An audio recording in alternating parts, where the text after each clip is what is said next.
Kanilang naglinis. Uy, dito ka rin ba? Sino ka sa... Ha? Ano nangyari?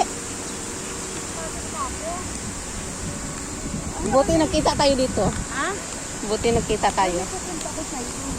Ha? Pero nung pinapunta yung maglalakad ako dito every Friday kasi diba off ngayon. Hmm. Friday ng umaga, naglalakad ako. Oh. Nakita ko ba yung mag-asawa ko na, parang mag-asawa sila na, sudan niya tayo. Oh. Parang dito sila natutulog sa park kasi hindi sila umaalis, may banig dyan, may box.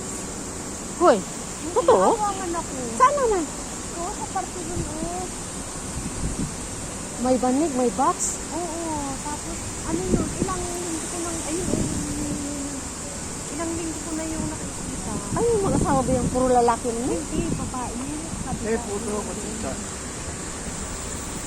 Ganun ba? Puntahan kaya natin.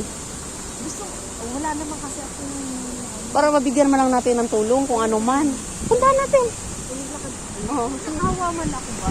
O siyempre naman, nakakaawa naman kahit na mahirap lang tayo pero handa naman tayong tumulong, di ba? Kahit ibang lahi ba? Oo.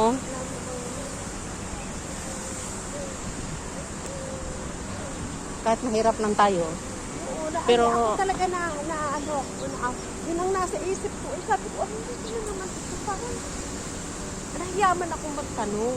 Ganon. Oo, kasi isang, ayun, o, tingnan mo, may banig yun, may box. Yung mag-asawang yun sa tayo. Lagi ko yung nakikita dito every, Puntahan na natin. Huwag lang natin silang i-video kasi kawawa naman. Pang ano na lang, privacy na lang din nila. Tapos tulungan na lang din natin. Kung ano mang may tulong natin sa kanila, na makauwi sila sa kanilang lugar at makakain sila o ano man. Kawawa naman. Dito kami, Lord. Ay, nasa ng bird, oh. Ng bird. Gusto ko sila, oh. Ang naglalaro. Diyan lang sa mayan. Sa may bandang Elikpa. yan, yung mag-asawa ko dyan ba? Ayan. Kawawa naman. May makain kaya sila?